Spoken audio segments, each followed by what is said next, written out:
Welcome to the at-home training workout course. My name is Ashish Thomas and I'll be your instructor and coach for this program. Before I get into what you should expect from this course, I want to thank you for taking the crucial step of beginning your training journey. It takes a lot of will to begin the process of exercising, and I hope you stick with it and utilize the skills and techniques you learn here to improve your health. It won't be easy and there's a lot to learn and do, but I trust that with the knowledge you obtain here, you'll start a successful path in fitness. Now, to get into the course itself, my goal is to provide a super accessible, effective program that can benefit anyone, especially those starting out. You'll be able to perform almost every exercise I discuss in the comfort of your own home. Some gear such as resistance bands and lightweight or adjustable dumbbells could benefit you as you progress though. A pull-up bar can come in handy as well. You'll be able to find many of these things for cheap once you get to the point of needing them. But feel free to start with just bodyweight material first to get the hang of things. I'm making this course as minimalistic and approachable as possible because starting regular exercise is possibly the most challenging part of the fitness journey. It can seem tiring, demanding, and inconvenient. We all have much to do, and adding the gym to our schedule may seem implausible. That's why going to the gym should be as practical as possible, at least when you're starting. So I firmly believe that training at home is the right approach for longevity and consistency. Going to a commercial gym as a beginner isn't necessary. You don't need fancy gym equipment if you haven't trained or are deconditioned. If you go to a local gym, chances are you'll only use some of the light dumbbells or maybe a few light barbell exercises anyway. I don't believe that going to a commercial gym is worth possibly risking consistency and the motivation to continue. You can get an equally good workout at home as a beginner.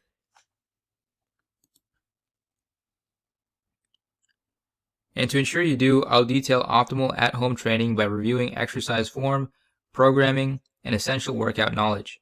By the end of this course, you will know how to perform each of the exercises I discuss with masterful form. You will also have a successful customizable workout program. I want you to start this fitness journey, and I want you to start it right. Get ready and good luck. Making the gym as accessible as possible makes training much easier and sets you up for success. You may think that the only way to get fit is to work out every day and go to the gym for 2 hours, but I'll argue that you don't need to do that now. You can progress to that if you desire, but don't do those things now thinking that it's the only way. Most probably, that'll just lead you to quit. First, if you're just starting, it's crucial to know that you'll respond reasonably quickly to weight training because it's a new stimulus. That means you don't have to work as hard as an intermediate lifter to see growth. So there's no need to follow a program that an intermediate lifter would do. The goal for a beginner is to be consistent.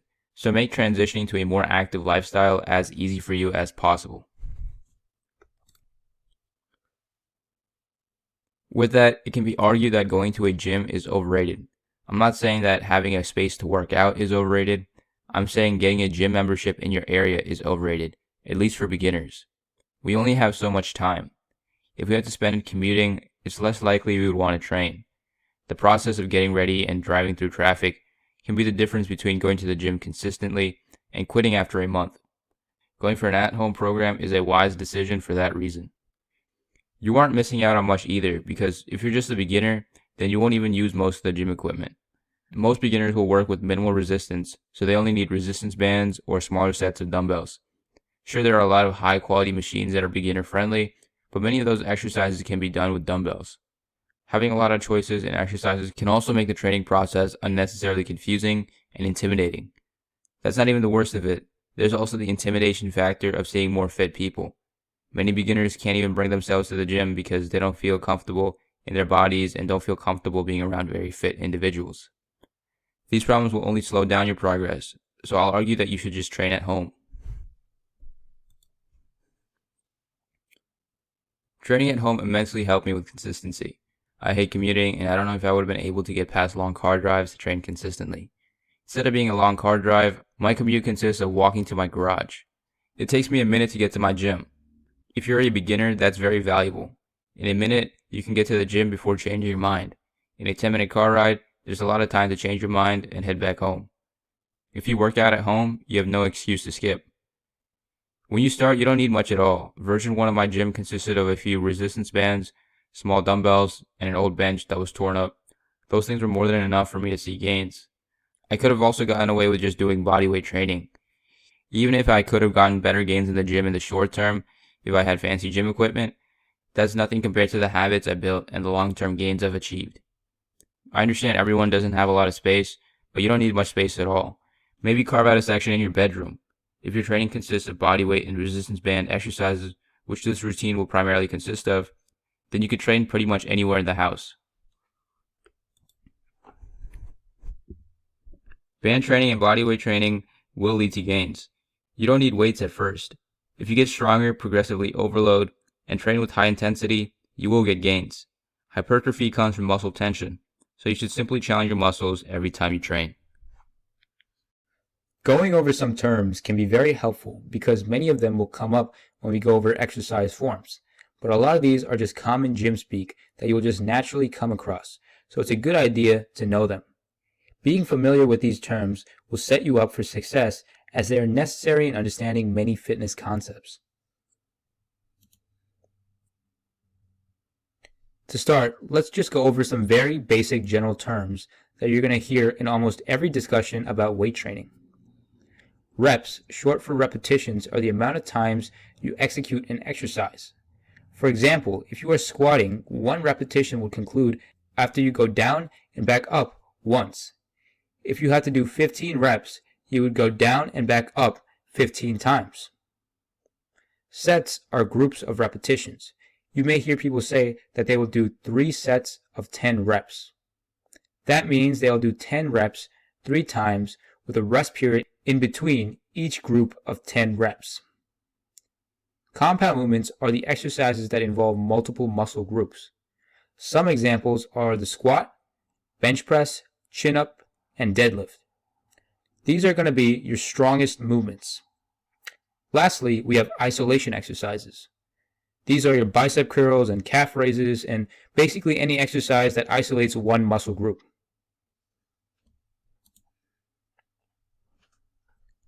Now, let's go over the muscle actions. Isotonic muscle actions are actions that involve movement. So anything where you're doing work to an object, basically, applying force for a certain displacement. The 2 types of isotonic muscle actions are concentric and eccentric movement. Concentric involves a shortening of muscles, while the eccentric involves the lengthening. A common example for this is the bicep curl. The concentric will be when you bring the weight up, causing the muscles to shorten, and the eccentric would be when you bring the weight down, causing the muscles to lengthen. Another example would be the squat. When you go down, the muscles are being stretched. When you go up, the muscles shorten. The eccentric would be when you go down, and the concentric would be when you go up. So don't think that the concentric is just the main lifting portion, and the eccentric is when you are going back to rest. It's a little more nuanced than that. I know it may seem unnecessary to know this, and I don't really disagree. It's not mandatory, but it can help a lot when you progress your training. You'll hear about stuff like eccentric overload, or cheating on the concentric and focusing on the eccentric. You'll come to find that the eccentric portion is very, very important for muscle mass. The next muscle action is the isometric muscle action. This is when there is no movement but you're still developing tension. This can be for stability exercises like the plank. However, most often than not, you will not be performing solely isometric exercises, but including isometric contraction within isotonic movements. You'll often contract your core when performing big lifts like the squat or the deadlifts. So the isometric contraction is often used for stability when doing work to a weight. There is also the isometric pause, which is when you stop at the hardest part of the movement and hold. That's another way the isometric muscle action is involved. Added to the 2 muscle actions that we've discussed, there's also the isokinetic muscle action, but that's not really relevant to our discussion as it can't really be applied to this program. Now, let's talk about the movement chains. I'll keep this one quick. The anterior relates to the front of the body and the posterior relates to the back of the body. In an exercise, various muscles work together to complete a movement. The main mover is the agonist muscle. This is like your bicep in the bicep curl. There are also supporting movers, also known as synergists. This would be the forearms in the bicep curl. In addition, there are stabilizers to keep you balanced and in good position. Remember the isometric contraction that we discussed a few moments ago? These are usually found in big lifts, for example, the core for the squat. Lastly, there is the antagonist, which opposes the agonist. Going back to the bicep curl example, the antagonist role is being taken up by the tricep.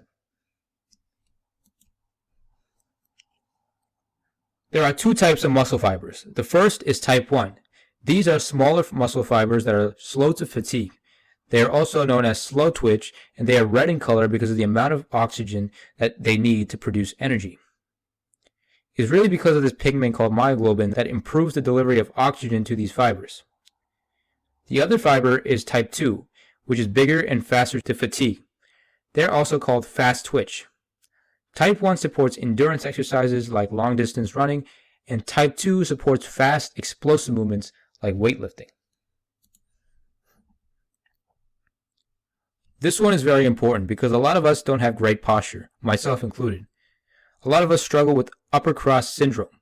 This is caused by weak, underactive upper back and posterior neck muscles, as well as overactive pecs and front delts. We can help resolve this through strengthening our underactive muscles. The other one is lower cross syndrome, which is characterized by anterior pelvic tilt. This is when your pelvis tilts forward, causing your butt to shoot back and your lumbar spine to curve inwards and your stomach to protrude. Here, the overactive muscles are your spinal erectors and hip flexors. Your underactive muscles are your abs, glutes, and hamstrings. So, if you have any of those issues, keep those muscles in mind as things that you need to work out.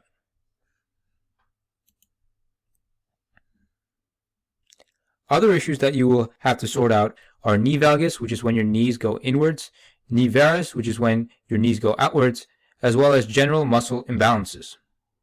The knee issues are very problematic when you're trying to squat or do any form of lower body training. It's bound to lead to injury.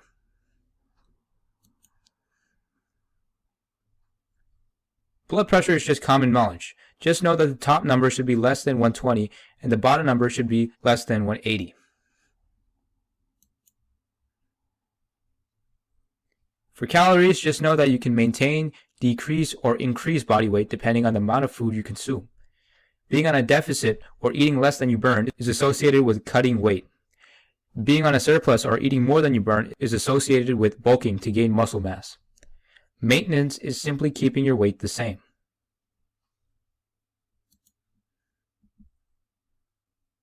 These concepts are very common in lifting circles and you've probably heard them before.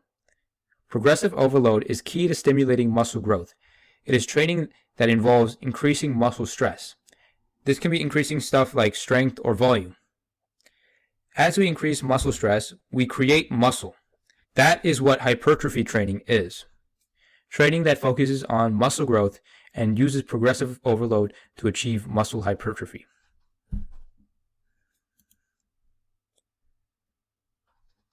Two common grips are supination and pronation.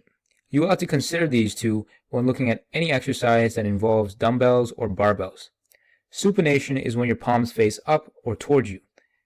Think your hands are supinated so you can hold a bowl of soup. Pronation is opposite. Your palms face down. Depending on the grip you use, certain muscles will be worked more and others will be worked less.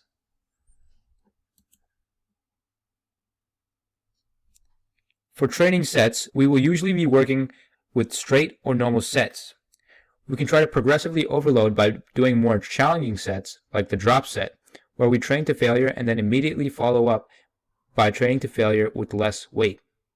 We can try to hit multiple muscles through the superset or giant set. For the superset, we complete a set of one exercise and without rest, complete a set of another exercise. The giant set is the same thing, but it involves more than 2 exercises. Lastly, before getting to the normal set, we should warm up for the movement by doing warm-up sets. Going to training types, some common ones are circuit training, split training, horizontal loading, and vertical loading. Circuit training is when we perform exercises one after the other with no rest in between. This is endurance training. Whenever you're doing something for long durations of time with little breaks, you will be doing endurance training. For strength and hypertrophy training, we have to rest between sets and exercises. That means we also need to train with adequate intensity to warrant a period of rest, so the exercises should be very challenging. Something else from the list we won't really have to focus on is vertical loading, which is doing exercises going from the upper to lower body. We will be doing split training and horizontal loading. Split training is when we train certain body parts each day, and horizontal loading is performing all sets before moving on to the next exercise. These are key movements that we should address through our workout plan. The squatting movement involves bending the knees and moving the hips down. It largely involves the quadriceps with support from the glutes and hamstrings. The hip hinge movement is bending forward. Here the hip is going through the most range of motion. With the squat, the knee is going through the most range of motion. The hip hinge has the glutes and hamstrings as primary movers. Pulling movements involve the back, biceps, and forearms. Pushing movements involve the chest, triceps, and the shoulders. With all of these movements, you can find exercises where you engage the core as a stabilizer. This is a big one. Scapular positioning is necessary to engage the right muscles during a lift and also avoid injury. We have elevation first, which is moving the shoulders up. Depression is moving the shoulders down. Retraction is pulling the shoulders back, and protraction is pushing the shoulders forward. We will see a lot of retraction because it is important to maximize the quality of many lifts and prevent injury. Depression is often paired with retraction. I'll show you a technique later that involves elevation, but it isn't really utilized. We often have to stop our shoulders from elevating as that could compromise a movement. However, there are also exercises like the shrug that solely focus on elevation. Protraction is something that happens naturally during many pulling lifts. However, we should always try to avoid excessive protraction.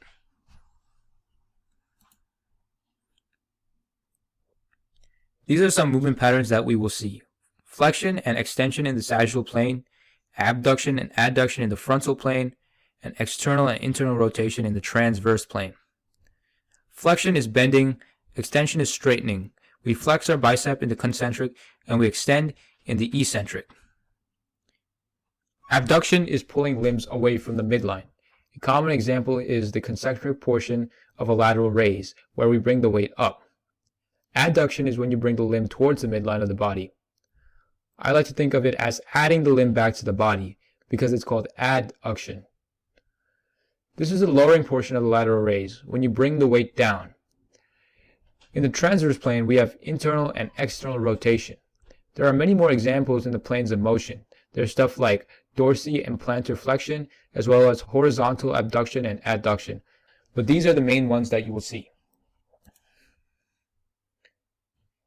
And that's all the terms we have. You don't have to memorize all of this stuff. If I keep on saying a word that you're unfamiliar with in the demos, chances are that I mentioned it here. I try to include a lot of the stuff you will naturally come across when learning more and more about exercise, but you'll probably go deeper and deeper into understanding some of these topics. This workout is for those who are starting to work out, those who are out of shape, and those who don't have much equipment and aren't ready to go to the gym. This is supposed to get you active, make you work your entire body, give you practice and understanding of common movement patterns, and help you build some strength and muscle. The focus here isn't muscle building, although that would also happen anyway. The focus is to get consistent and familiar with training your body and hopefully get things on the right track. When I started, I was out of shape and not strong. In addition to that, my home gym had very little equipment, so I relied a lot on body weight training. The accessibility of such a workout made me consistent and gave me strength, making it easy for me to transition to a traditional lifting program. You can still rely on body weight training even if you become more advanced though. When I compose the workouts, I look back at the fundamental movement patterns: the push/vertical push, the pull, the hip hinge, and the squat. Since we're doing a total body workout, we must include these fundamental movement patterns in every workout. Starting with workout A, I use the push-up, probably the most popular body weight exercise. You can tell from the name that this is our pushing movement. With pushing movements, we target muscles like our chest, triceps, and shoulders, and that's exactly what we do with the push-up. We can vary the type of push-up by changing the hand placement, introducing explosive push-ups, and various other tweaks. We can also make this more challenging by adding resistance bands. I'll go over how to do the traditional push-up, and you can make changes from there. Our pulling exercise is the resistance band row. I chose this movement because the rowing motion will be a mainstay in most programs. You can also progressively overload easily by using tougher and tougher resistance bands over time. Next, we have a squat pattern, which is the lunge. The lunge, which will work our legs, most notably the quads, can also be overloaded with resistance bands or light weights. There are also challenging body weight variations. You can do jump lunges. When I started, I did the Bulgarian split squat a lot and used very light weights. I think it was 10-pound dumbbells. That was very challenging for me, especially since I had to also balance. The overhead press, or OHP, is another pushing movement. In this case, we're pushing upward, or vertically pressing. This is going to get more of our shoulders than our chest. Then we got the hip thrust, our first hip hinge movement. This will work out the glutes and hamstrings quite a bit. It's a simple movement, but it's very effective and can be overloaded with stronger and stronger bands. Because you have big muscles working on this exercise, you can get really strong with this movement. After that, we have some isolation work. We can choose to do a resistance band bicep curl or a resistance band reverse curl. For the second workout, we have a lot of repeats. We have push-ups again, but we can alter the type of push-up to work some muscles a little more. For example, if we did a traditional wide grip push-up for the first workout, we can instead do something like a diamond push-up to get more tricep work. Our other pushing movement is the pike push-up, which is a pushing movement that is shoulder focused. This is our alternative to the resistance band OHP for this workout. We have the squat next, which we can make more challenging through the use of weights or resistance bands.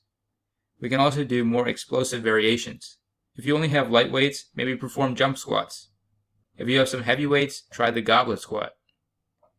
When you learn how to squat, you'll realize that the core ideas and form cues stay the same throughout most variations. After that, we can repeat resistance band rows. Again, this is a good back exercise and it's suitable for those that don't have much equipment. If you have a pull-up bar, you can replace the row with chin-ups.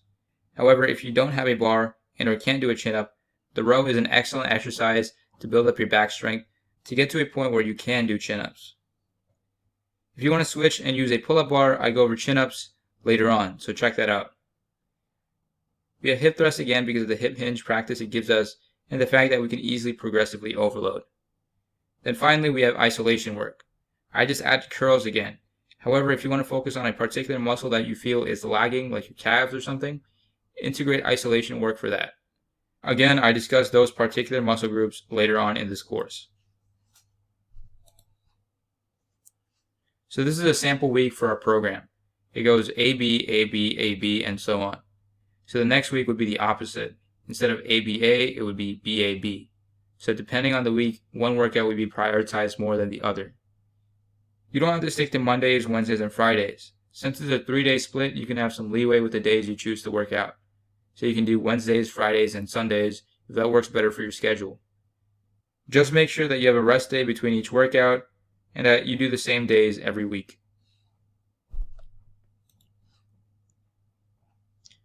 My last message before getting into the exercises is that you shouldn't go for variations you find easy. You should challenge yourself and grow. If you can do 20 push-ups, make it harder. Do explosive movements, add resistance bands, and change your hand placement. It's better to do 8 hard reps than 25 super easy perfect reps. When I give rep ranges, I want you to do exercises that are very challenging within those rep ranges. This is key when we're relying on a lot of body weight training. When warming up, we should focus on preparing our bodies to lift heavy loads by reducing tightness and activating our muscles. We don't want to be tight before a workout because that can lead to injury. Warm-ups shouldn't be skipped before training. They should be a mandatory part of your program. They are crucial for longevity. To start, I want to note that it is a good idea to do some light intensity cardio for 5 to 10 minutes at the very beginning. This can be a light jog or inclined walking. Warm-up cardio should get the blood pumping and give you a light sweat. You should feel energized and ready after this process. You shouldn't feel tired, so don't push too hard. We can also perform self-myofascial release, which is self-massaging to reduce tightness. This can be done through foam rolling. Roll 5 times in each area that is tight. Common areas to foam roll include the lumbar spine, hamstrings, quads, calves, lats, and chest. Again, we do this to increase mobility before our workout. Foam rolling can be helpful to prepare us if we haven't been physically active for some time prior to the workout.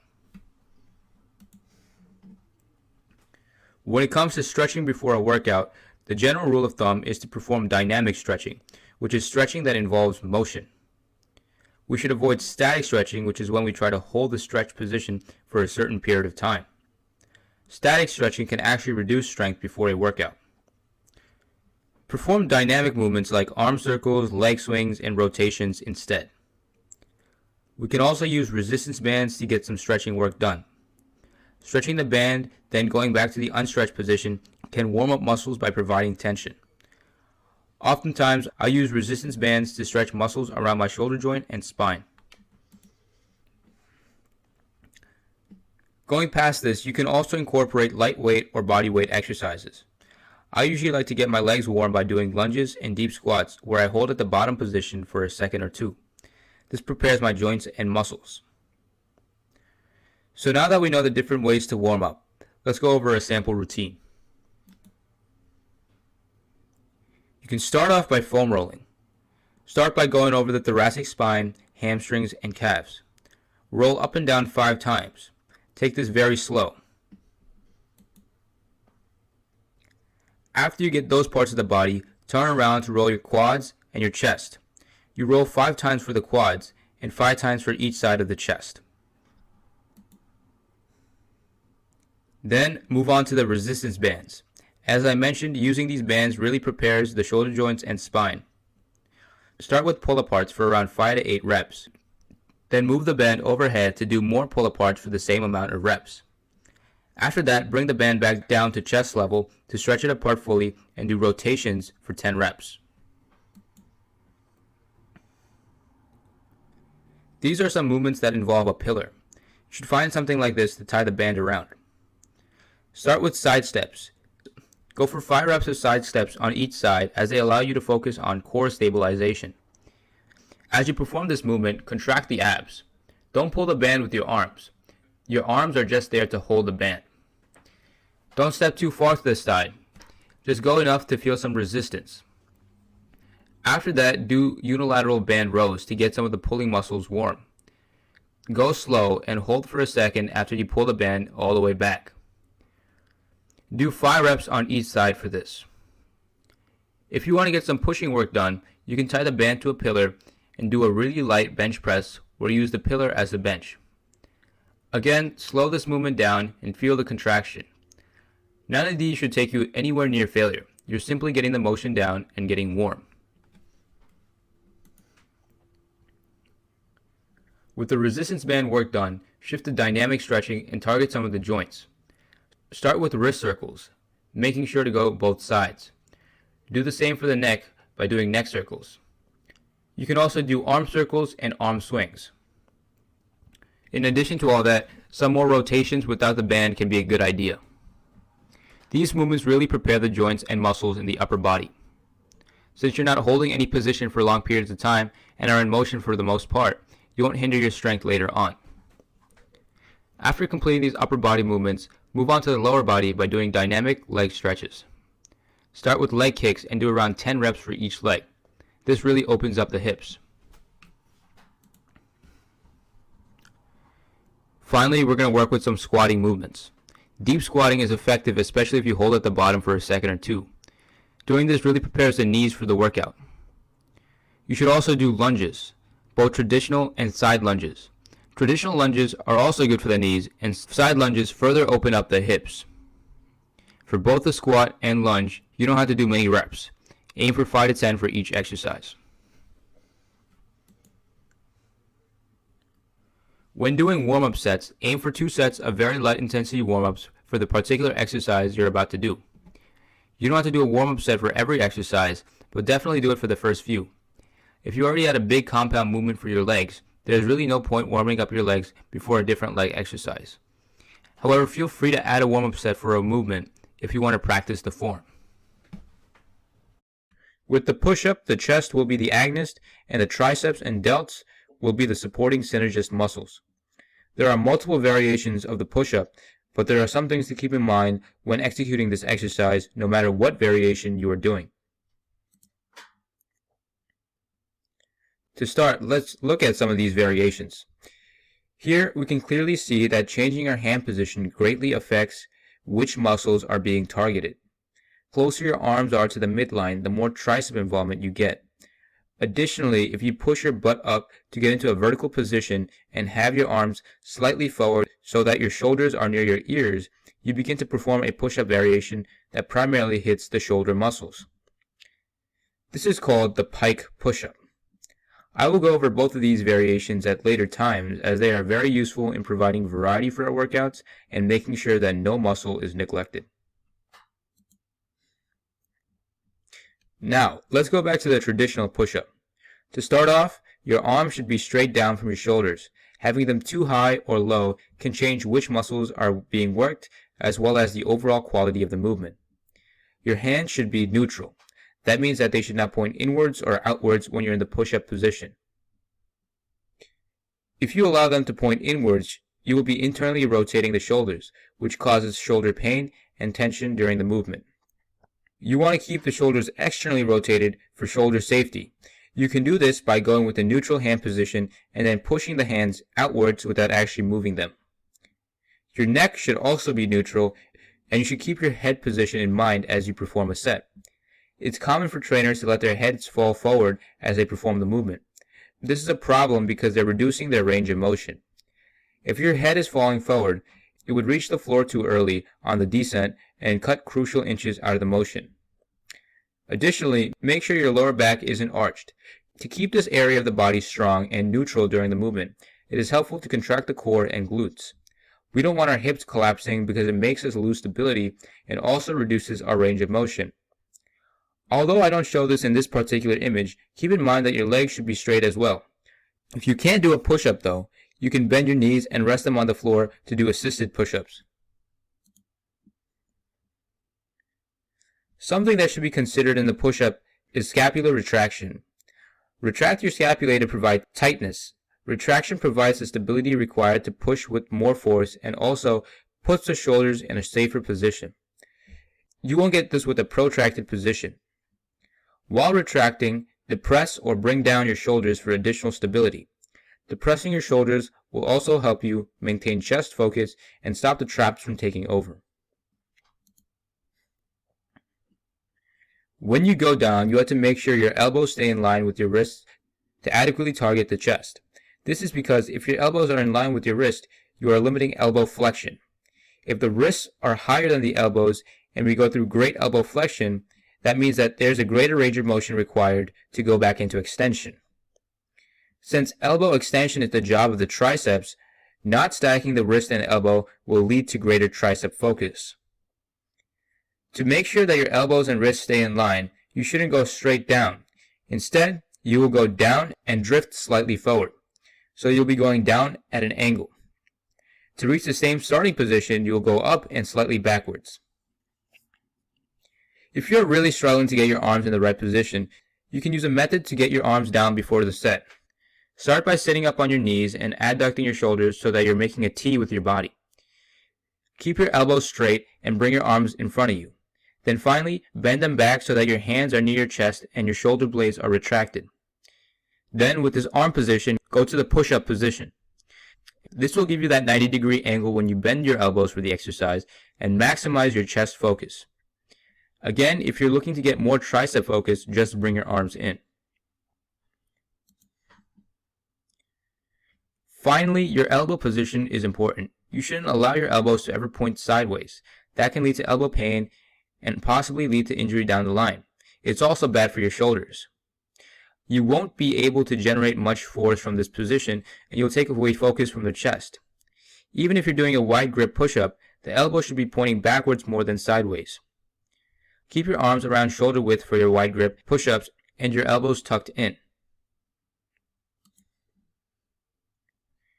As I mentioned earlier, as you push up, you should also drift back.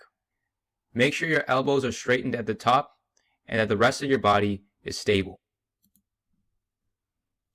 Here, I'm following all of the rules.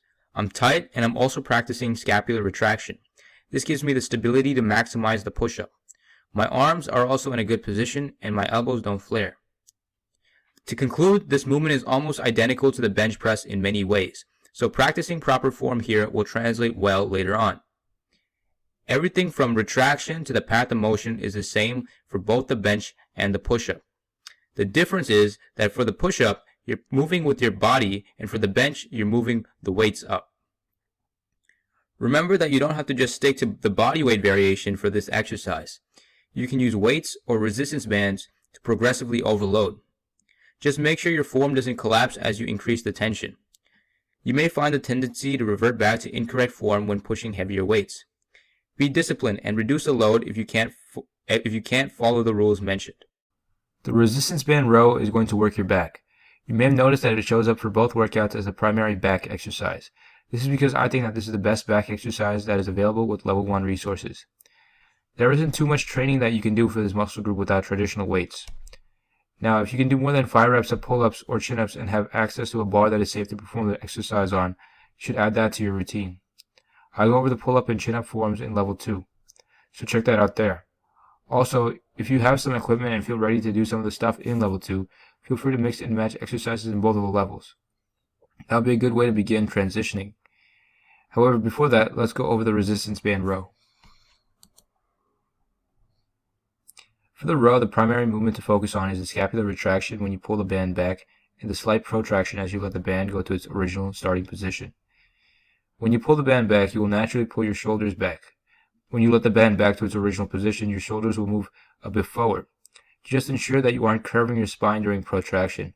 You should still be in a strong and stable position.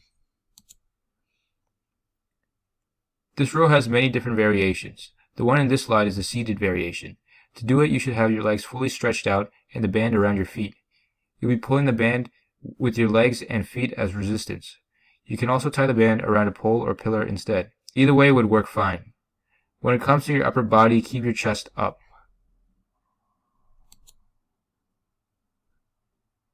Another variation is to do this standing.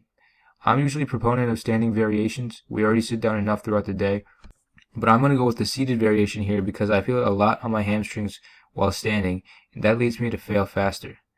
Since the goal is to target the back instead of the hamstrings, we should do what trains the back the best. However, you can and should try the standing variation to see how that works for you.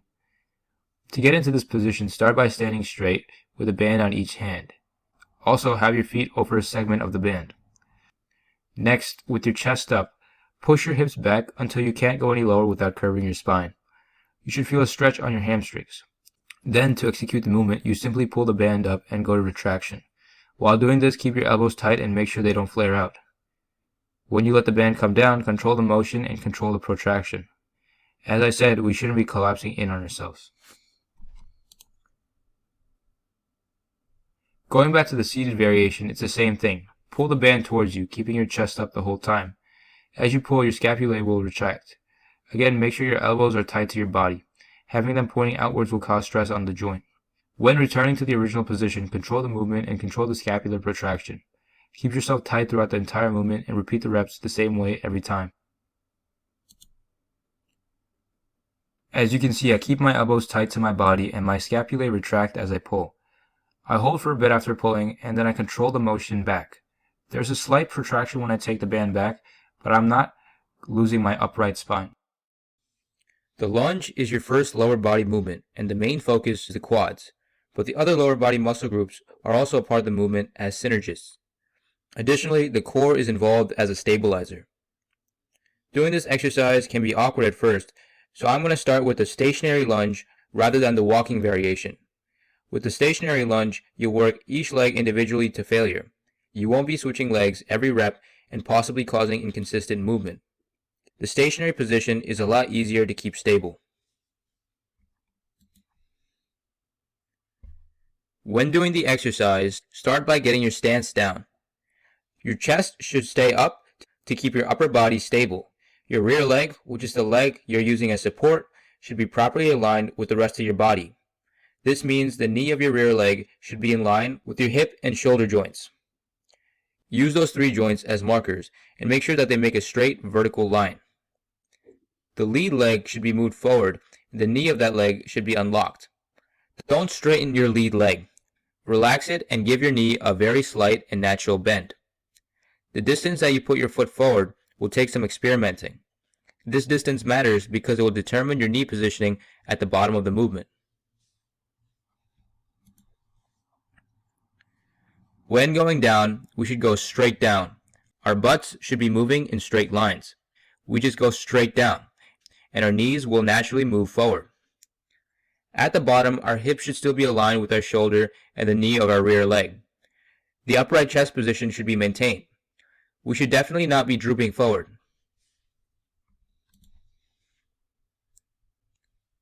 There is a common cue that the knee shouldn't pass the toes during leg exercises, but that idea isn't necessarily correct.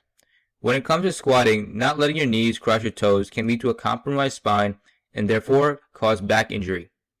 However, for the lunge, I would suggest a middle position where the leg makes a 90-degree angle is ideal for leg activation and knee health. It can go a little outside of this though, depending on your anatomy and what's comfortable for you. Personally, when I lunge and my knee passes my toes, I feel a lot of pressure on that joint, so I don't cross my toes. Keep in mind that getting your knee to go farther forward engages the quads more. If it isn't as far forward, the glutes and hamstrings will get some extra work. Even if you're primarily trying to work the quads, we shouldn't push our knee that forward if it causes pain. It's also usually a good idea to involve other muscles more when doing total body training. That doesn't mean that we should let our knee go behind our feet. That will lead to awkward movement patterns. From the bottom, we're going to end the rep by going straight up. We shouldn't push back while going up. Doing that causes us to move in a diagonal motion and takes away work from the quad. A common cause for this diagonal motion is pushing through the heel. Instead of that, center your weight at the middle of your foot and press down hard onto the ground to accomplish a stable upward motion. At the top, our body should look exactly as it did when we first started. Our back should be upright and our knees should be unlocked. After you get this movement down, you can utilize any variation of the lunge. The easiest way to progress is adding weights or using resistance bands for extra tension. This allows you to continue practicing the form of the stationary variation while getting stronger. If you don't have weights or bands and you want to try something a little more challenging than the bodyweight stationary version, try the Bulgarian split squat. This is shown in the image to the right. I'm using dumbbells, but you may find that starting with no weights is challenging enough. This exercise will train your core stability and force you to master balance. You can also make the Bulgarian split squat more explosive by doing a jump lunge from that position. Another way to make the stationary lunge more challenging is adding more movement and performing the reverse lunge. This is a variation where you're constantly in motion and have to switch the lead leg every rep. The difference between the reverse lunge and the forward lunge is that for the reverse lunge, you're thinking about moving your rear leg back rather than moving your lead leg forward. This change puts more focus on the glutes and hamstrings, but it also takes pressure out of the knees. There are other variations you can try, so experiment. Focus on challenging yourself and building up strong foundational leg strength.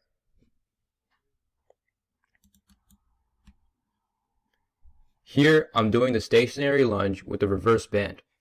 You can see that I'm very controlled with my movement. I keep myself stable and I go straight down and then straight back up. My knees don't go too far forward. I keep every rep consistent by maintaining the same pace and depth. Keep in mind that I can be less consistent later on in the set when I physically can't go as low. It's fine if your range of motion decreases at the end of a set.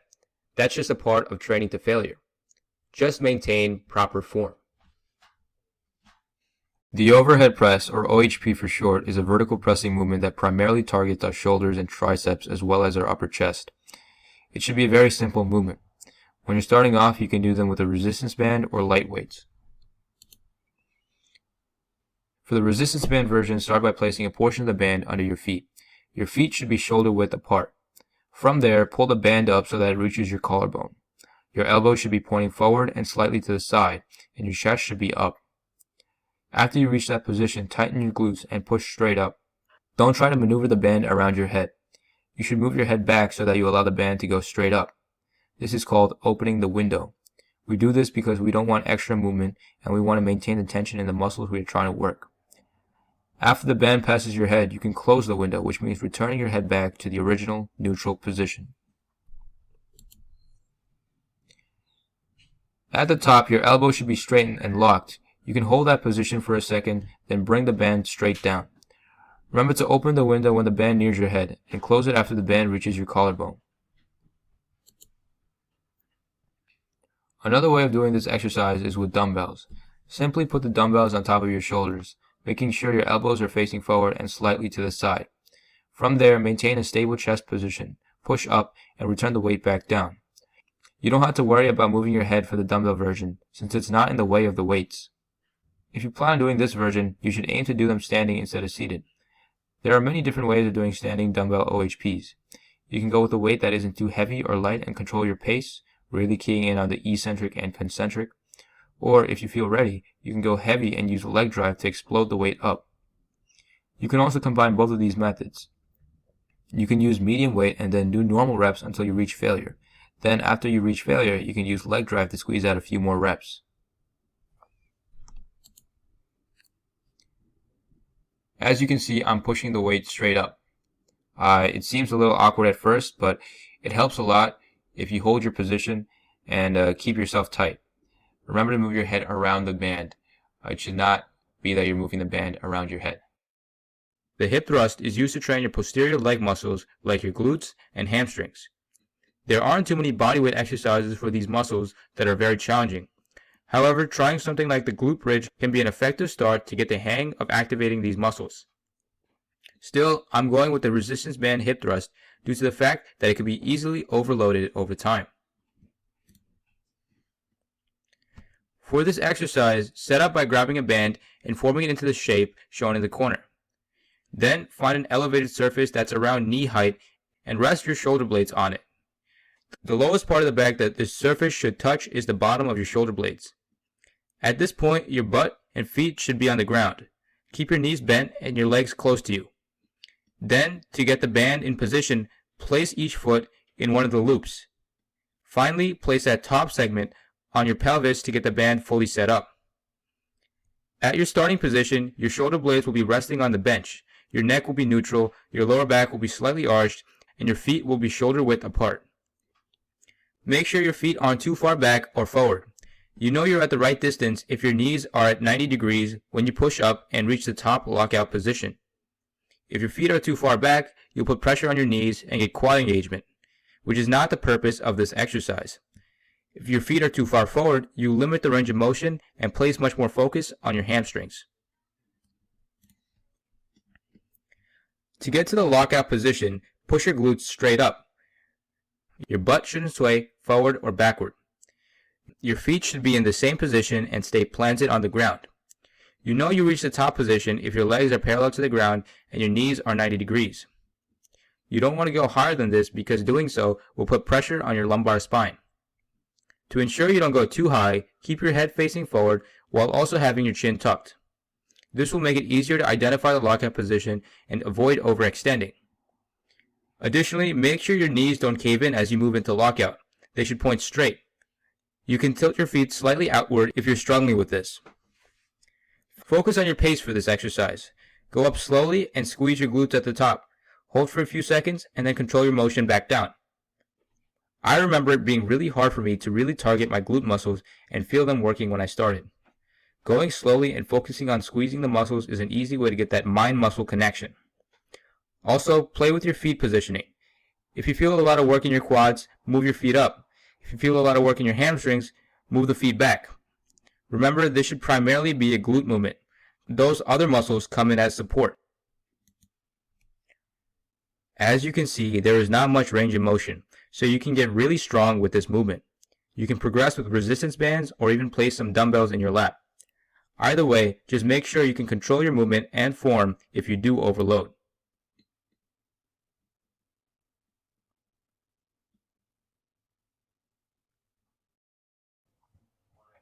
The resistance band curls will be an easy way to isolate the arms.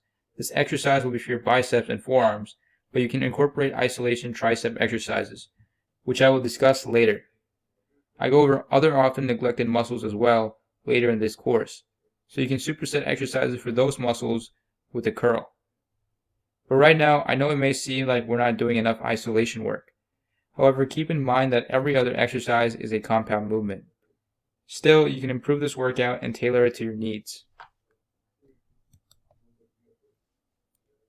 To get into the movement, set up with your feet shoulder width apart and on top of a segment of a resistance band.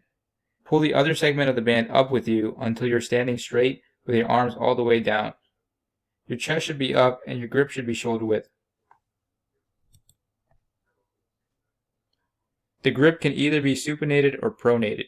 A supinated grip, where your palms face up, will target your biceps more. A pronated grip is suitable for your forearms. It could be a good idea to switch grip from workout to workout. For the upward motion, pull your arm up and towards your shoulders, making sure not to move your elbow or shoulders forward. The joints may sway a little naturally, but that's fine. After you reach the top portion, bring your arms down in a controlled manner. You should go all the way back down to the starting position. Your elbow should be fully extended and you should feel a stretch in your arms. You shouldn't go heavy with this. We have to control our pace and ensure we're hitting all the cues mentioned to maximize bicep or forearm activation, depending on your grip. Also, emphasize the eccentric portion of the lift. Control that lowering phase and feel it in your arms. You'll miss out on many of the benefits of the curl if you just drop your arms. This is me doing the movement. Again, I'm going very slowly and being very controlled. My elbows never flail out and my upper body doesn't swing. If I were to go to failure, I would cheat and use momentum. However, that should only be for your last few reps. The pike push-up will train our shoulders and triceps. This is because this version of the push-up puts our upper body in a vertical position. Remember that the more vertical you get for pushing movements, the more you shift the focus away from the chest and onto the upper pecs and shoulders. To start the movement, get into the push-up position, but you have your hands placed higher forward than a traditional push-up and have them shoulder width apart. Your hands should be placed high up enough for your shoulders to be close to your ears. Then move your legs forward towards the direction of your head. Keep your legs straight and allow your butt to drift upward. You may feel a stretch in your hamstrings. From there, move down diagonally. Normally for vertically pressing movements, we perform a straight up and down motion. However, due to the positioning of this specific exercise, a slight diagonal movement where we go down and drift a little forward is a little less awkward and allows for a greater range of motion. We have to make sure that we go through a full range of motion to get the most shoulder involvement. While you go down, keep your legs straight and your butt up. We have to try to remain as vertical as possible, so we can't lose our leg positioning. Additionally, keep your elbows tight. We did it for the push-up and we're doing it here to avoid putting too much stress on the elbow joint. With these things in mind, go as low as you can and try to get your head close to touching the floor. Also, keep your head steady. As you see from the video, I maintain the same position and drift forward as I go down. Due to that, I have a good range of motion. My elbows are also tight, so there's not much pressure there. When I go back up, I go slightly back up to my original position. The progressions for this movement are interesting because, unlike most other exercises here, increasing the weight isn't necessary. We can't really increase the weight for a pike push-up, but we can make the exercise more challenging by getting more and more vertical. We can start by placing our feet on an elevated surface to make the movement more challenging. We can continue to make it harder for ourselves by placing our feet on higher and higher surfaces until we eventually are in a completely vertical position for the handstand push-up. The handstand push-up is very difficult and will take a lot of progress to master. Another way to make this movement more challenging is involving your triceps. We can do this particular motion after each push-up to extend our elbows and involve this muscle. If you want more tricep involvement in this workout, this is a great way to add that. Squats are possibly the best leg exercise you can do. You can get really strong with them and work pretty much your entire leg. You are trying to prioritize your quads though. When it comes to implementing the exercise into your routine, you can just start by doing normal squats and getting the motion down. If you have a dumbbell lying around, use that eventually. Otherwise, as a normal squat gets easier, challenge yourself by doing difficult bodyweight squat variations. A pistol squat or jump squat are solid progressions from a regular bodyweight squat. Getting the regular motion down is very important though, because the barbell squat, which we'll go over in level 2, is far more challenging and requires a lot more stability. Make sure you get into the habit of proper practices during this level. Even if you're experiencing injuries now, you certainly will when you progress to heavy weights. Now for the movement itself. Start by having your chest up, your neck neutral, and your legs straight and shoulder width apart. You can play with the distance between the legs. That depends a lot on your anatomy and what works best for you. However, going a little outside shoulder width is always a good starting point. From there, make small adjustments. Maybe you find tilting your feet out a little feels more natural and comfortable than keeping them straight. You can do that, but I would suggest against turning your feet in. Maybe you want to go a little more or less than shoulder width for your feet positioning. That's fine, just don't make excessive changes. Going too far apart or close can lead to awkward movement. Now, notice that in this image, I'm holding a dumbbell. If you aren't using weights, just put each hand on the opposite shoulder. Your hands should be uninvolved. Lastly, take a deep breath before you go down. When we go down, our butt should go straight down. It should feel like it's going in a vertical line. Your knees should go forward. Let them go past your toes if you have to. It's a myth that the knees shouldn't go past your toes. For some exercises like lunges, I generally like to keep them behind my toes. However, for the squat, it doesn't work for my anatomy. If I try to maintain the knees behind toes form, then I would have to push my butt back, and that would lead to my upper body becoming more horizontal. That would lead to a curved spine and a bad back position. I'll go over that a bit more in detail for the squat lecture in level 2, but that is pretty much the gist of why you should let your knees go past your toes. To go over the position of my upper body, it stays vertical and my chest stays up. Now to discuss depth. It's possible to go too low. We call this butt wink. If we go too low, our butt curves inwards and our lumbar spine curves outwards. Your spine should always be neutral, so butt wink doesn't put it in a good position. This can lead to injury if not properly addressed. Just be mindful of your squat depth. Aim for having your legs parallel to the ground and then experiment with deeper and deeper squats. Record yourself from time to time to check if you're experiencing butt wink and change your squat depth if you are. As we go up, we should go straight up. Our hips and chest move up at the same time, our spinal position is maintained, and our knees go back to their starting position. Additionally, we should breathe back out as we go up. If you remember from a few moments ago, I mentioned breathing in before going down. This is where you let that breath out. Since we're working with light weights here, I'm not going to go over breathing and bracing just yet, so just use this time to get your breathing timing right. Know when to breathe in and when to breathe out, and be consistent with it. If you're breathing erratically, that can make you fatigue faster and cause you to tire. So this is me doing the movement. As you can see, I'm going straight down, my knees are going out, and I'm keeping my upper body position stable.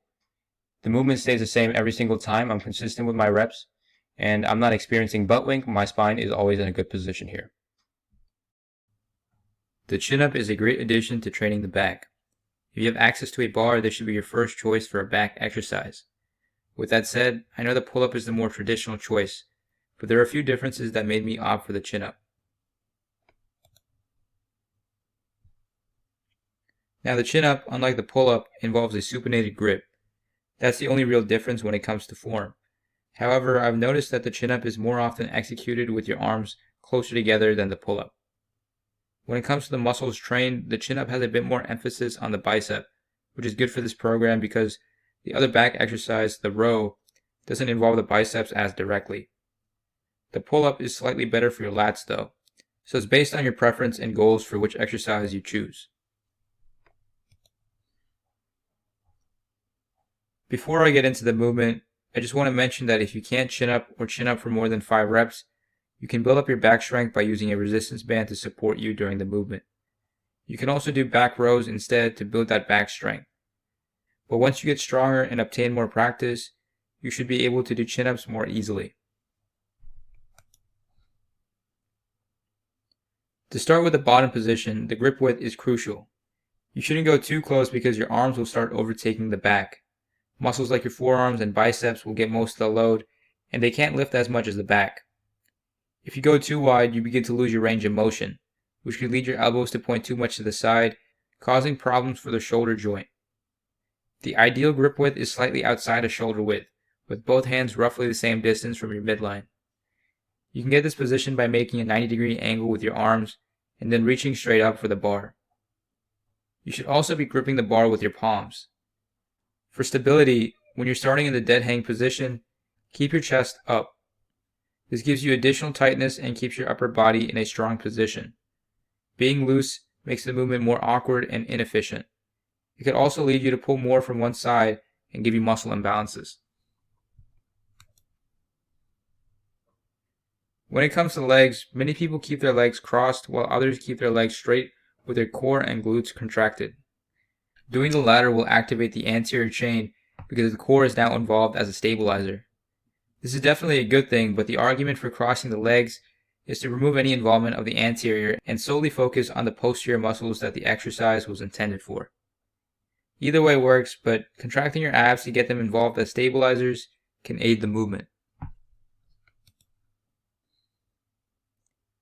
When you go up, keep your chest up, but don't try to tilt your body forward. Just keep the upright position. With that in mind, squeeze the bar, think about pulling the bar down to you instead of pulling yourself up, and look straight up at the bar. Also try to aim your chest at the bar. Despite the name of the exercise, the goal is not to get the chin up. The goal should be to touch the chest to the bar. For your elbows, a popular cue is to try to pull them back into your back pockets. Common mistake is to lose your tightness at the top and experience scapular protraction. From these images, you can clearly see that I'm maintaining my back position, and I can easily do this by using the cue of keeping my chest up. If I don't do this and protract, I'll experience muscle imbalances. Not only do I have to keep my chest up as I go up, I have to keep it that way as I reach the top and go to the bottom. Essentially, I'm keeping my chest position for the whole set. While you go up, you should also make sure your elbows don't drift to the side. They should face as forward as possible the whole movement. You should be able to draw a straight line from your wrist to your elbow. As you can tell from these images, my chest is also still up at the top of the movement. When you're going down for the eccentric, you shouldn't be dropping yourself. You should control the movement. Frequently, the eccentric portion of the lift is neglected, even though the stretch causes further micro tears in the muscles and leads to muscle growth. By neglecting the eccentric, you skip out on half of the exercise. During this exercise, keeping the movement a consistent straight up and down motion is also essential. There should be no side-to-side motion. There should also not be more pulling from one side. These problems can lead to muscle imbalances.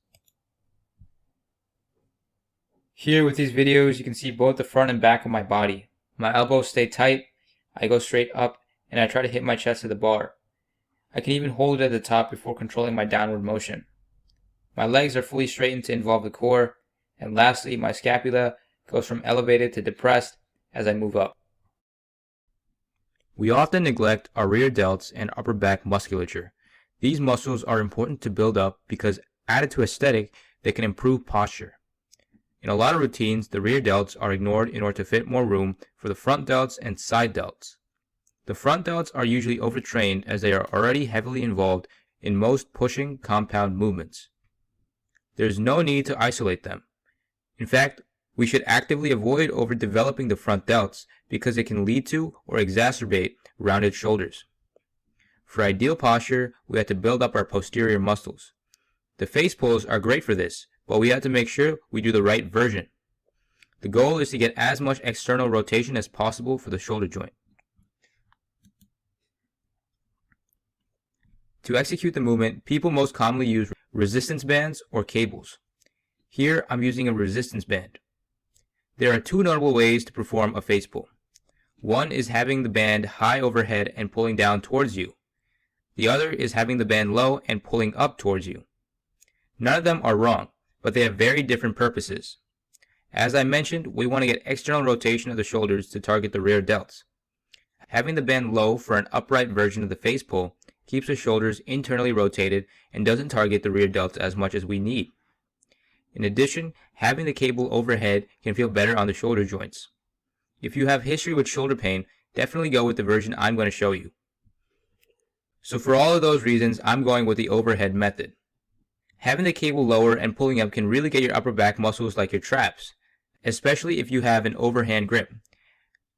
However, as I said, the focus is external rotation. So to go over form, grab the band with an underhand grip, which is when the knuckles face the ceiling. We will use this grip because it will allow for the greatest external rotation. From there, take a few steps back and keep your feet a little more than shoulder width apart for balance. Also, keep your chest up, but keep in mind that your shoulder blades will be protracted at this point. After you get the starting position down, pull back to full retraction. As you pull back, think about pulling the cable apart, almost like you're going to break it. By the time the cable has reached your ears, your scapulae should be completely retracted. Hold for a second at that position and slowly return the cable to the original position with the eccentric. Never use momentum for this exercise because that will lead to lower back pain. You may notice that my body is tilted and my legs are a little forward. That's actually a very good technique to get more balance and really isolate those rear delts. Don't over-exaggerate the tilt you see here. You don't want to fall. If you decide to tilt, please ensure your spine stays neutral throughout the whole set. If you don't have access to cables, we can use dumbbells instead. You can do this version standing or on a very low incline bench. If it is hard for you to get your back into the position shown in these images and you have a history with back pain, go with the incline version. That version puts no pressure on the low back. It can also target the rear delts better as it will take away the natural momentum you will utilize with the standing position. That being said, with the standing version, we have to get our upper body tilted close to parallel to the ground. How close you can get to parallel depends on your flexibility. Don't try to go that low if your lumbar spine curves outward. To get into position, start by standing straight with your chest up and knees unlocked. Hold the dumbbells to your sides. From there, push your hips back and tilt your upper body forward. You know you reached a low enough position if you feel a stretch in the hamstrings. That should allow you to reach the position in the first image. From there, pull the dumbbells to the side of your ears. They can go a little higher, but try to keep them low and close to the head to get the most rear delt focus. Your shoulder blades go from slightly protracted at the start to completely retracted at the top. If you plan on using dumbbells for this exercise, still work with lighter weights. The goal is to really feel that contraction in the upper back. We shouldn't use momentum to pull the weight because that can take away focus from the intended muscles and be harmful to the spine. Take a look at how I get into position and how my spine stays neutral the whole time. Also notice the amount of control I have over the weights and how high I bring them up. You should take note of how I hold at the top and also the way I control the eccentric. Starting with the isolation work, let's go to the abs. Yes, the abs must be trained like any other muscle group in the body. Common argument is that the abs are made in the kitchen and that they don't require training. This is wrong, and you should never neglect training a certain muscle. It's true that diet is the #1 factor in seeing your abs. Just like any other muscle group, if you eat healthier and take in fewer calories, you will start to see more definition, but that doesn't mean that the quality of the muscle is high. If you lose weight, your arms may lose some sag and your chest may stop drooping. But we don't say that the arms and chest don't need training. We don't say that the arms and chest are made in the kitchen. Losing weight can help us see definition, but that doesn't build muscle.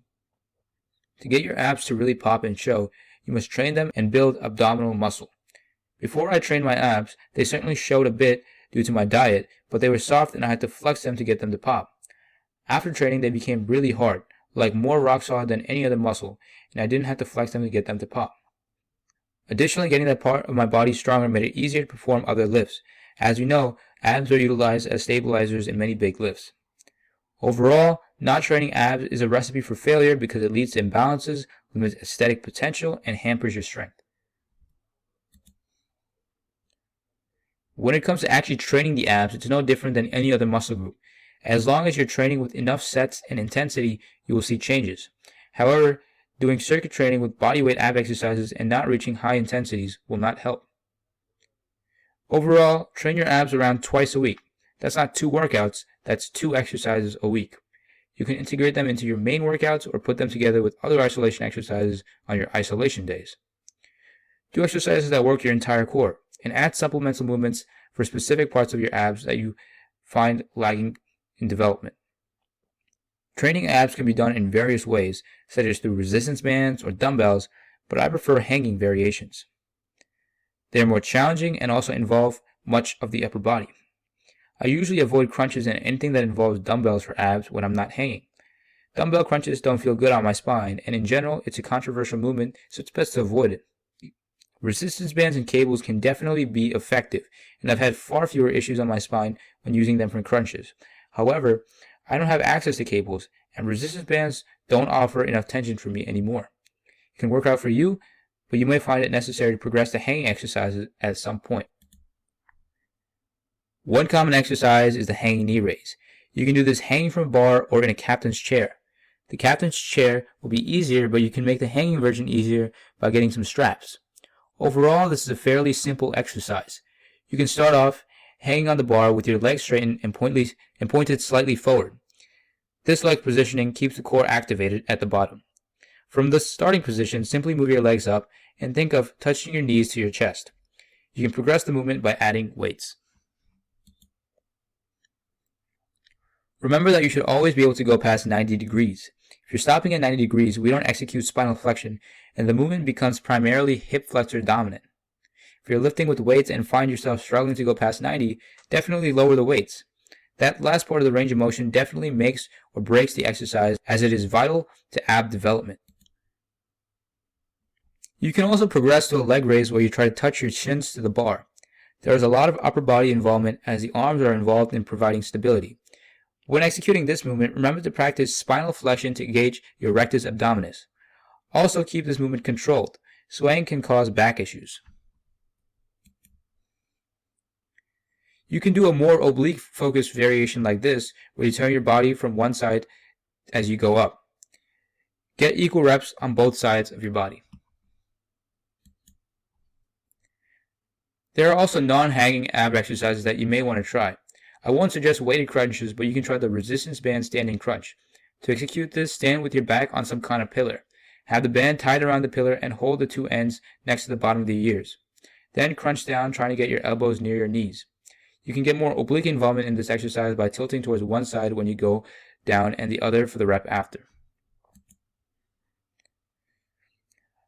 Another oblique exercise is the resistance band oblique twist. Stand with the band tied to a pillar. You should be standing parallel to the pillar with your side pointing to it. You should also be a few steps away from the pillar so that the band is stretched. From that point, twist and pull the band across your body. Hold for some time at the end and bring the band right back. Finish one side, then move to the next. The lateral raise is a shoulder isolation movement. More specifically, it trains the medial deltoids. Training the medial or middle head of the shoulders will help widen them. Doing this is crucial to creating the illusion of a smaller waistline and getting a V-taper physique. We already discussed the face pull, which isolates the rear delts.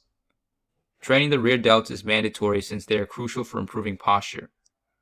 As for the front delts, there is no reason to isolate them because they get enough activation from the bench press and overhead press as synergistic muscles. Often the medial and rear delts are undertrained and the front delts are overtrained. This is especially problematic because an overtrained front delt and an undertrained rear delt can lead to upper cross syndrome. Therefore, adding a front raise isn't necessary to this routine, but targeting the medial delts through the lateral raise is important. I'll be showing both the dumbbell and resistance band variations. Depending on what you have access to, you may have to rely solely on one method. However, I included both because light dumbbells and resistance bands are accessible. Now the lateral raise is reasonably simple. You can start with the dumbbells to your sides and your elbows unlocked. This means they should not be fully straightened, which can cause shoulder strain while you raise the dumbbells. In addition to this, you can have your knees slightly bent and your upper body angled forward to target your side delts further. Standing straight up gives greater involvement to the front delts, and we're trying to avoid that. Even though you're tilted forward, you shouldn't allow your shoulder blades to protract. Keep them retracted throughout the entire movement. Before you go up, ensure that everything except your arms is locked in position. You're trying to maximize side delt involvement, so you should not use momentum to help you.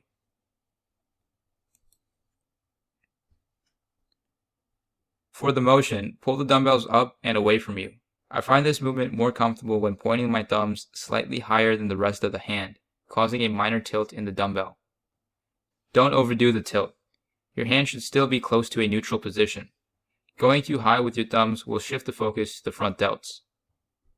A common mistake that people make when pulling the dumbbells up is thinking of pulling with the hands instead of the elbows. This causes the hands to be higher than the elbows as you bring the arms up. It should be the other way around to maximize the range of motion and shoulder tension. You can accomplish this if you think of pulling up with the elbows.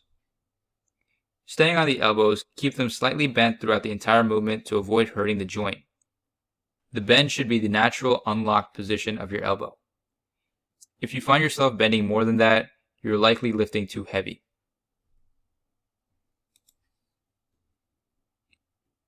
You should stop when your arms are parallel to the ground. Going higher is counterproductive because it starts to get the traps involved. In fact, one of the key issues people face with this movement is getting too much trap involvement by shrugging the weights up. You should not feel your shoulders going up like that. A common cause of the shrug is heaving up heavy weights using momentum. Another common issue is having your arms directly at your sides. That can cause shoulder pain. By the top of the motion, your arm should be slightly in front of you, as shown in the image to the right. Remember to hold the weights up briefly and control them when you bring them back down. You shouldn't just let the weights fall because you'll remove tension completely for half the movement, making the overall exercise less effective at working your shoulders.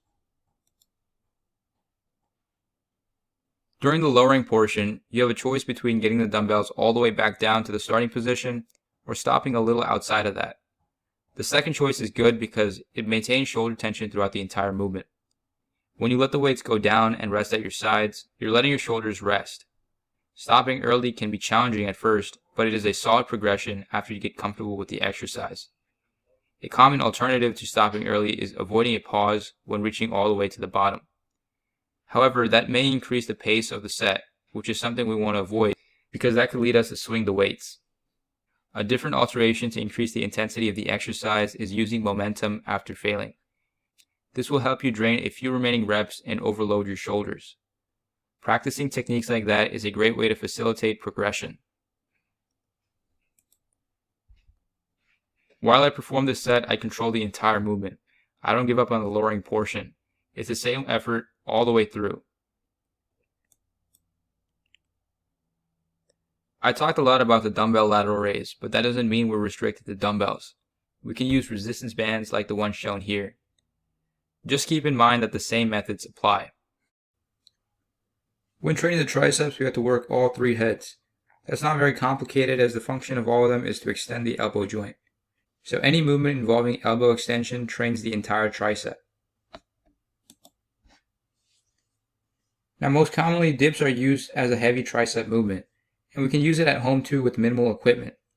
But although dips can be a good tricep exercise, they can be easily messed up. People often over-rely on their chest to execute the movement. In addition to this, dips can cause pressure on the elbows and clavicle bones. A standard solution to reducing this joint pain is to reduce the range of motion. Doing this is not suitable for getting maximum tricep focus and tension. Remember that I'm not saying that the dip is an insufficient exercise or that these problems can't be alleviated. However, I believe that it can be challenging to get through these problems, so I suggest starting with an exercise that is easy to execute, won't cause pain, and can quickly build up your triceps. For that reason, I'll suggest the weighted diamond push-up. This exercise makes it easy to target the triceps because of the close grip position. The diamond push-up can be considered even better than the close grip bench press because you can get your arms even closer together than you can with the close grip bench press. Also, keeping your hands in the tilted position turns your arms in. That leads to a greater lateral head focus. So overall, with this exercise, you can maximize the work that triceps are doing because of how close your arms are, and also avoid joint pain. You go through a great range of motion and won't have to worry about putting too much pressure on your joints. Additionally, you certainly don't have to stick to bodyweight training. Similar to the dip, you can overload this movement quite a bit. If you need weights to make this exercise challenging, simply put some household equipment in a book bag and wear it for the exercise. You can also use a resistance band as a substitute for weights. If you're using a band, have the two ends wrapped around your palms and the rest of the band resting on your back.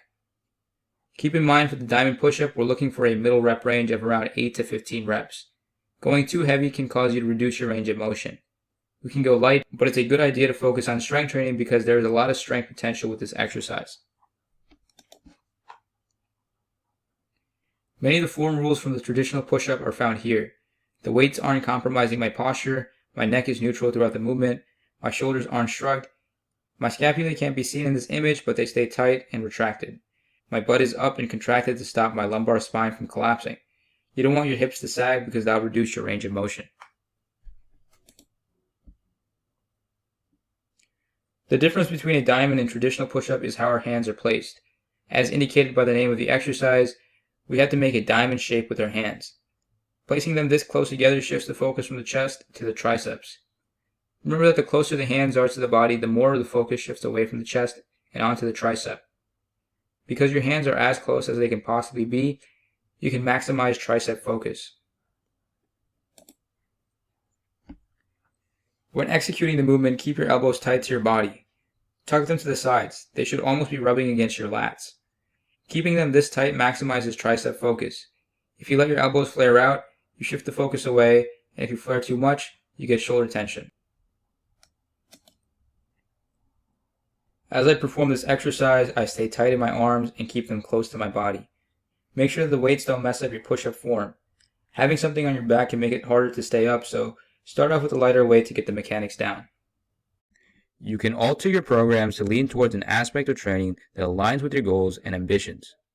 By tweaking routines and exercises, you can completely alter the focus of a program. That being said, all types of training have carryover. Just because you're training for strength doesn't mean you won't develop power, and vice versa. Additionally, it's best to have a balanced program that incorporates aspects of all training types.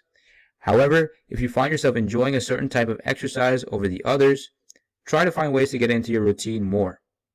That can make you more consistent and also make you feel more fulfilled. Hypertrophy is one of the most common reasons to start working out. If you're training for hypertrophy, you're training to increase muscle mass. Building muscle is not only good for our health, it's also good for aesthetic purposes. The key for hypertrophy is increasing muscle tension over time. We do this through progressive overload. So we must increase the weight or volume over time to induce muscle growth. We increase the weights for compound movements more often than isolation movements. This is because it's easier to get stronger for compound exercises. So for isolation movements, instead of focusing on strength, we focus on other aspects of the lift, like tempo and controlling the eccentric. Staying with the idea of eccentric movement, we can also induce muscle growth through eccentric overloading, which is when the eccentric force is greater than the max concentric force. Exercises like the cheat curl, where you use leg drive to bring the weight up and then control the weight back down with your bicep during the lowering portion, really challenge the eccentric and can lead to muscle growth. Usually, hypertrophy training will be from the middle to high rep range. This range can be anywhere from 5 to 12 reps, but it can even go higher. Don't be scared of going up to 20 reps for some exercises. Overall, hypertrophy training uses both compound movements as well as isolation movements for muscle growth. Training for strength or training associated with powerlifting focuses on the compound lifts and doesn't have as much isolation work as hypertrophy training. The rep range here would be low and the rest times will be high. The goal is to lift as heavy as possible, and there is a lot of emphasis on progressive overload.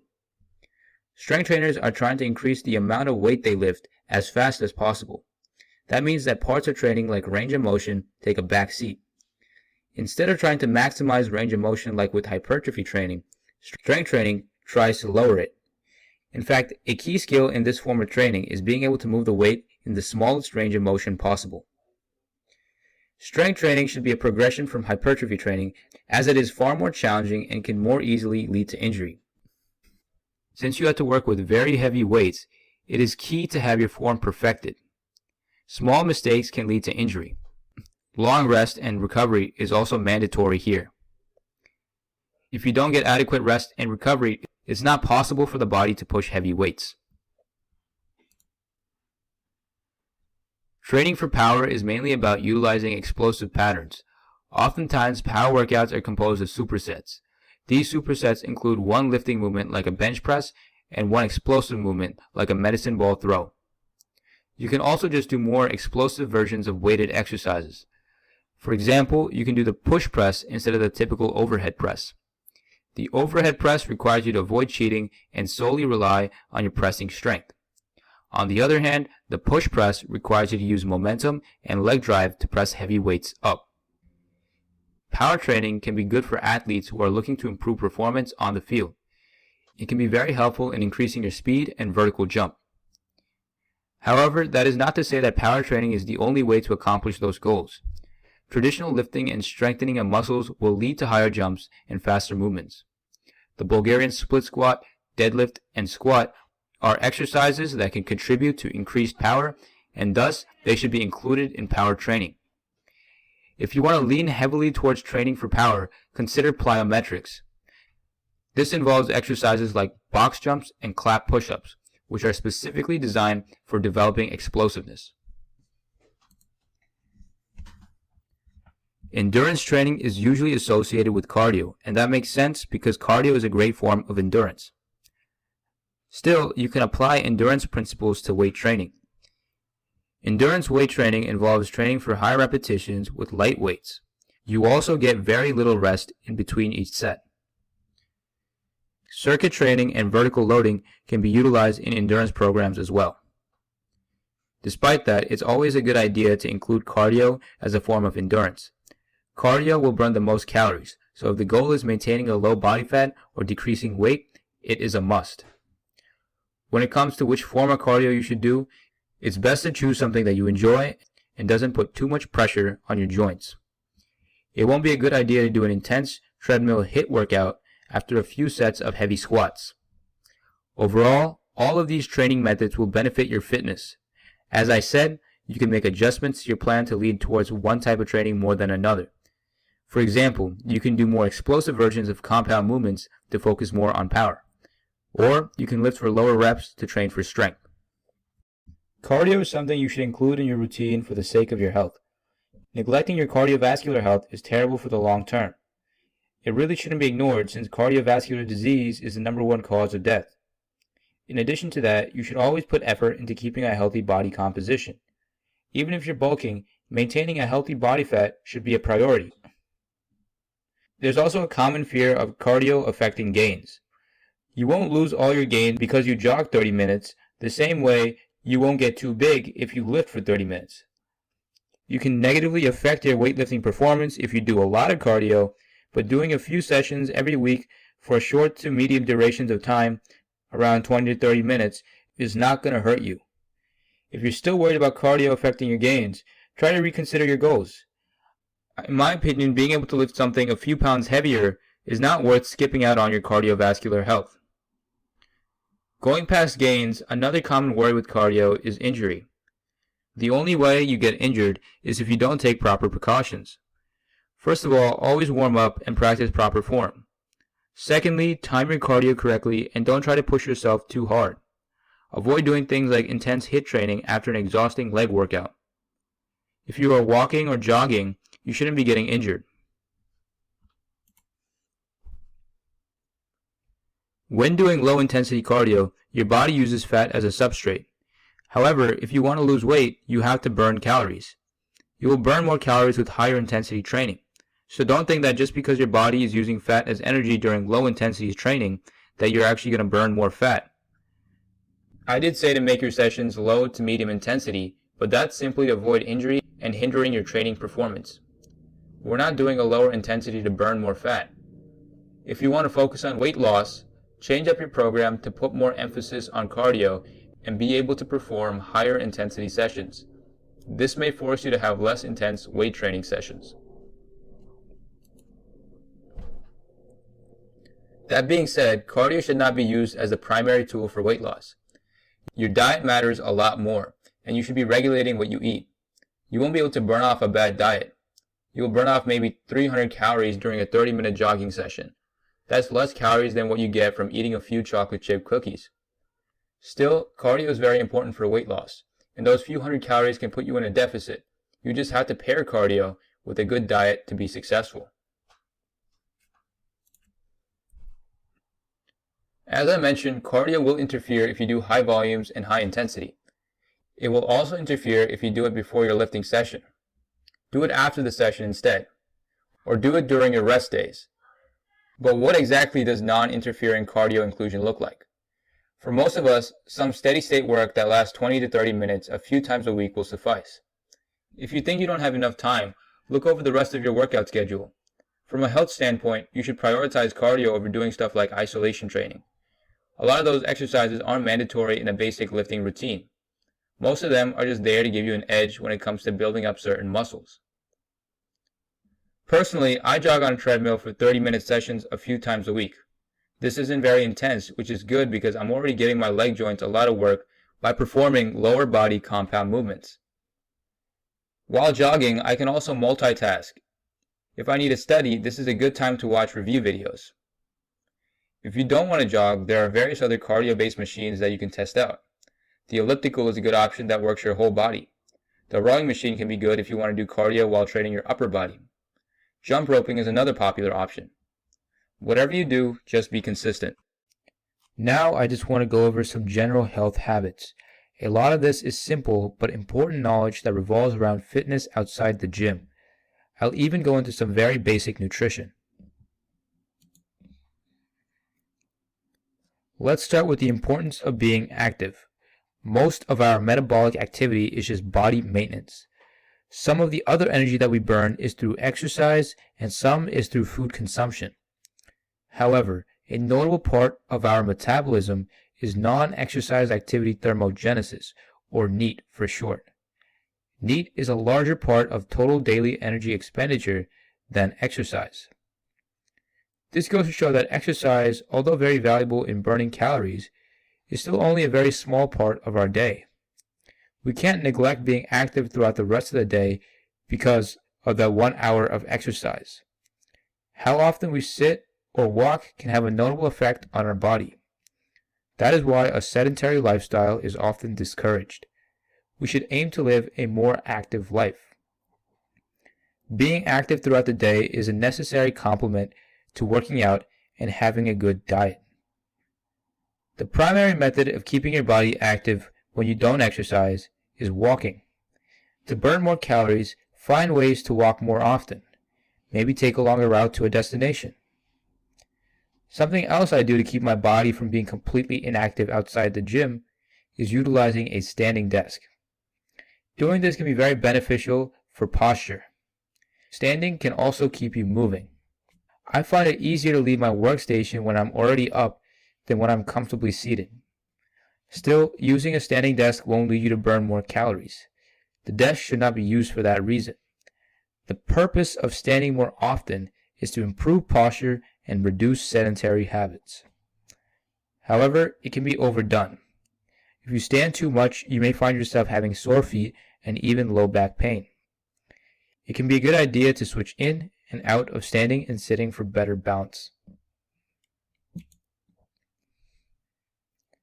Drinking water is also a crucial part of maintaining proper health. We've all heard that we should drink 8 glasses of water a day, but that isn't correct a lot of the time. A variety of factors like your age, body, and gender affect the amount of water you should drink. It's better to go by the color of your urine. Your urine should be light yellow. A darker color is an indicator that you're not hydrated. I also wanted to mention water because it can help you regulate your food intake.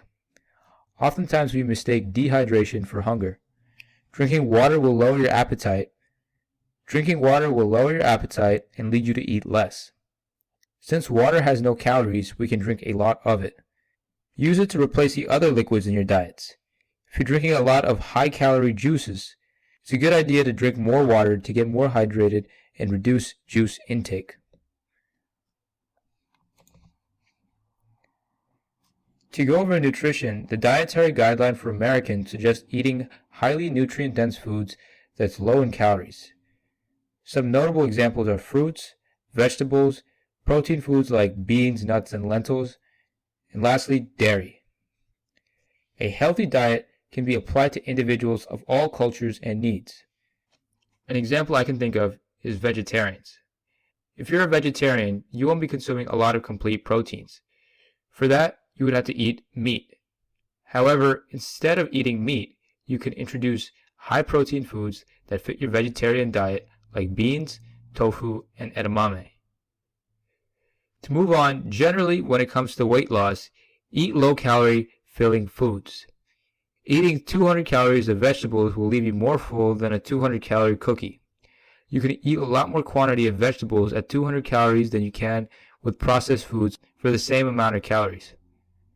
So eating the vegetables will leave you more full, which means you won't have to eat as much later. Additionally, eating vegetables will be more nutritionally beneficial. Also mentioned in the dietary guideline for Americans is to limit food high in saturated fat, sodium, and sugar. Lastly, don't consume much alcohol.